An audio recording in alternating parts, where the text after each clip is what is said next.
let's say that all the ETFs continue to see these types of inflows, yet also larger institutions, the sovereigns, the insurance, the pension, they're also asking for $100 million buy that day. Who's selling? It was always the question we asked back in 2017. What if we got there? I hope it wasn't you that sold along the way.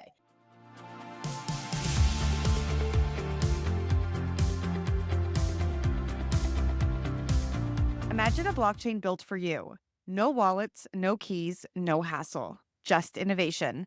Welcome to Xion, the first walletless layer 1 blockchain purpose built for consumer adoption. With Xion, developers can build, launch, and scale products that are ready for the masses. No technical barriers for users, thanks to groundbreaking chain abstraction. All it takes to join the crypto revolution? An email. Say goodbye to complexity and hello to possibility. Ready to take the leap? Explore Xion today at xion.burnt.com. We all want to believe in something. In Chinese, belief also means trust. We want to trust our systems and each other so we can build a future beyond what we know. Join us at Consensus Hong Kong, where belief becomes real. Hello and welcome to Markets Daily, hosted by me, Jen Sanasi. On this show, we navigate the currents shaping the crypto markets, providing insights against the broader financial landscape. So, whether you are actively trading or simply fascinated by the volatility that is the crypto markets, this show is your compass to understanding what's happened, where we are, and where we're going. Joining today's show is SOL Strategies CEO Leah Wald. Leah, welcome. Thank you so much for having me. Of course. What a day for you to join Markets Daily.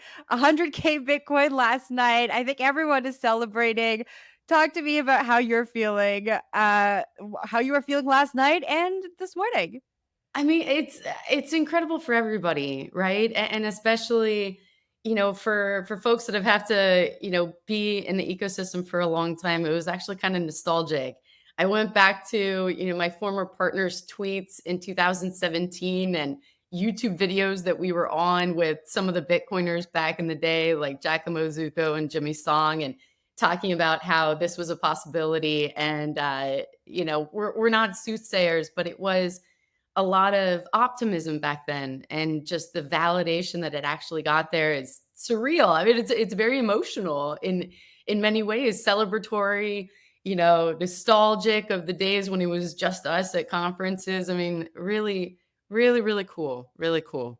Now, you don't have to answer this question. I ask almost everyone, and I don't always get an answer, but we've hit 100K. A lot of people have come on this show, have predicted the 100K by the end of 2024. We're heading into 2025. Where do you think the price of Bitcoin goes in 2025? Gosh, I've never done a price prediction on I air. know. That's why I said you And don't have to answer. no, it's usually I'm cheeky and say one Bitcoin's one Bitcoin. But I really think that we could hit over 250K next year. I mean, this is just marching, especially if we start taking more assets from gold investors and start seeing that type of allocation from, strong hands. As we've already seen, I don't know why we can't continue to march all the way up to maybe even 1 million in the next, 3 years. It's just a matter of asset shifting. Now, will the Bitcoin market be able to handle that type of liquidity and demand? That's another question. But I do think that we have the possibility next year of hitting 250K, maybe more. Tell me a little bit more about what you were just saying. Can the market handle that kind of liquidity and demand? What does that mean? Talk us through it for our audience. Yeah, absolutely. So, especially right now, we're seeing such demand from the ETFs. Now, the way that an ETF works, and especially that they're paper traded at the moment, not in kind redemptions, they will need to continue to accumulate rather than sell if investors are buying rather than selling. So, it does create this very sticky situation that at times maybe doesn't present true market discovery given you're kind of you're stuck, and again they need to replicate what the actual interest in buying is into the ETF. However, let's fast forward. Okay, let's say that all the ETFs continue to see these types of inflows, yet also larger institutions, the sovereigns, the insurance, the pension, they're also asking for $100 million buy that day. Who's selling? So that's always the question, right? Like, Mhm. all right, so these guys are buying, but who they buy it from? Was it you? It was always the question we asked back in 2017. What if we got there? I hope it wasn't you that sold along the way. But at that point, liquidity should dry up. So it will be an interesting dynamic. I think that it'll get solved because of the opportunity to solve it. But who's selling at that point? And are they able to sell in order to meet demand, especially for the ETFs who do need to have the right shares recorded to the DTCC, at the end of the day? So I think that's a future problem. Watch the spreads. Liquidity has been tight in the past. OTC market makers have a very vast variety of fees that they're charging depending on where they're also sourcing their tokens. It'll be interesting to see if the miners come into play and start selling as liquidity providers as well. I think it's a future problem, but who's going to sell it? Yeah, that is a really good question, and I It's mean, not going to be I I me. look forward yeah, I was like, "It's not gonna be me." I just look forward to seeing how we solve this Yeah. problem, but for today, we're celebrating. Yeah. Leah, the last time you and I chatted, you were at the helm at Valkyrie. You are now the CEO of SOL Strategies. Talk to me about that transition. You're all in on the SOL, ecosystem now, regardless of us talking about Bitcoin and how excited we both are. Well, maybe I'll stick on Bitcoin. No, so that's absolutely right, and obviously it was amazing being at Valkyrie, co-founding and running it for 4.5 years, and getting the ETFs out and the different funds, and being there for that raise. Actually, Stephen and I, when we co-founded Valkyrie, we put in our application for the spot Bitcoin ETF in February 2021. So it was very emotional then as well. But why do I say Bitcoin? Before we renamed Soul Strategies to Soul Strategies, the company was actually Cypherpunk Holdings. And it Mhm. was actually the first company in North America to put Bitcoin on the balance sheet and make Bitcoin investments and be an exposure play for Bitcoin. Real OG Bitcoiners did it. I'll leave their names out for now. But it was very cool. And they actually took the ticker HODL back in the day in 2018. So, publicly traded on the CSE for a very long time now.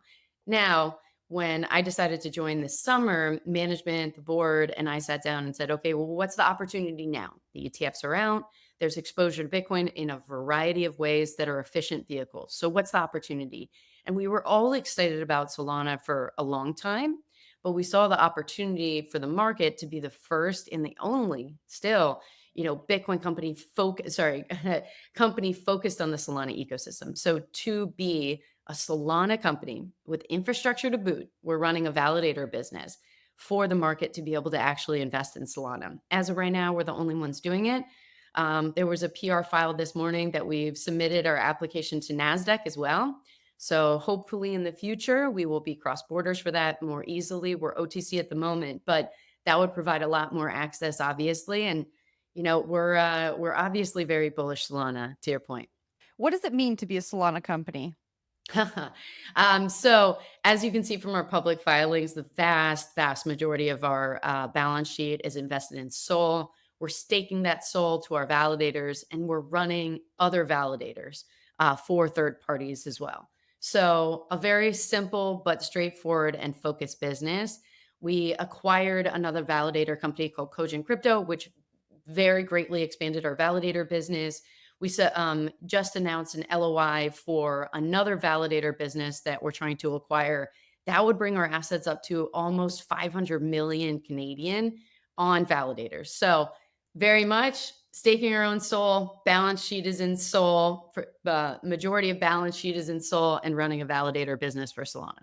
Tell me about those conversations you were having when you decided, we want to focus on the Solana ecosystem. What made it stand out above all of the other ecosystems that it's competing with? Yeah, absolutely. We're very excited about Solana.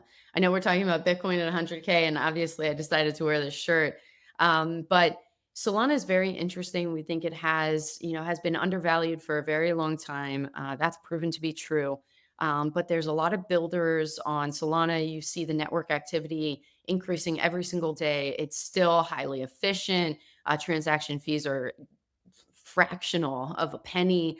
It's very fast. It's just a very fascinating ecosystem. And especially when you're really looking at maybe comparing it to Ethereum. It's almost a no-brainer of where the opportunity is. Now, as a company, as a fiduciary to the shareholders that we have, and thinking about what's accretive, there was and is no SOL ETFs in all of North America, and Mm. there are no Solana companies, and there's no companies that are singularly focused on Solana.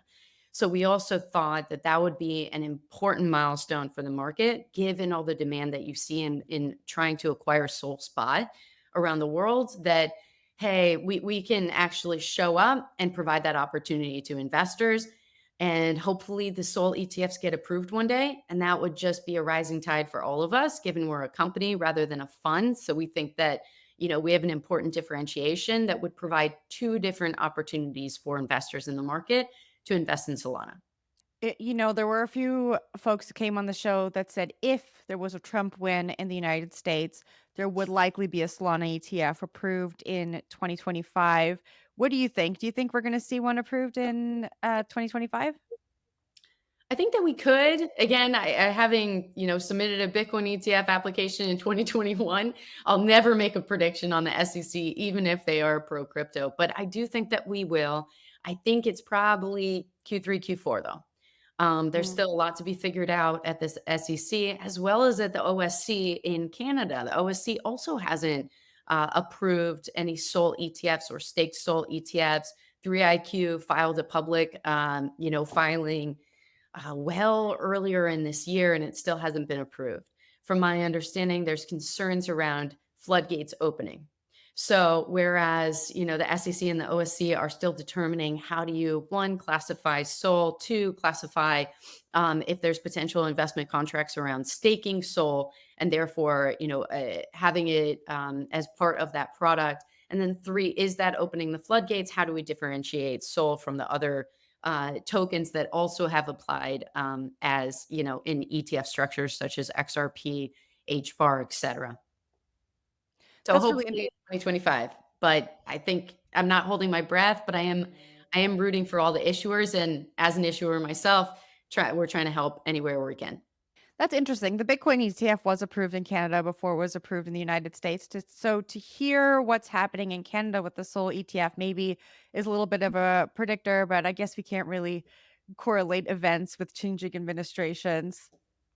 Yeah, that's right, and they were well before, Hmm. right? So the Bitcoin ETFs in Canada were approved in February 2021. Hmm. And they were, fantastic. You had Purpose, you had Evolve, and even before that, 3IQ had a listing closed-end fund, right? So very much, avant-garde. And also they had approved staked ETH ETFs quite early. Now go to the timeline. So we have February 2021 with spot ETFs approved in Canada. Valkyrie and ProShares were finally approved for futures ETF in October 2021, and then obviously only approved for spot earlier this year. So very much we lag behind the OSC, which generally the Canadian markets have always been seen as much more regulatory forward across the board for even public companies listing with a $2 million market cap. Really very, very open. So I think that's absolutely right. Until the OSC makes stronger moves, which is a much more regulatory forward government and environment. Again, why all the miners originally listed there.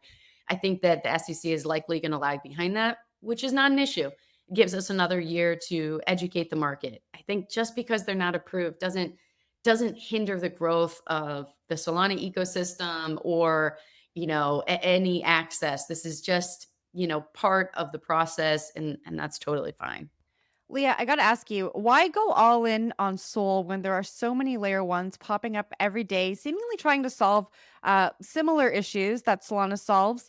Um, w- why not diversify a little bit? Why be a Solana company? Yeah, we want to say singularly focused so that the market gets a singularly focused investment opportunity. So you're absolutely right. There's great opportunities out there, both for building blockchains and also for token appreciation opportunities.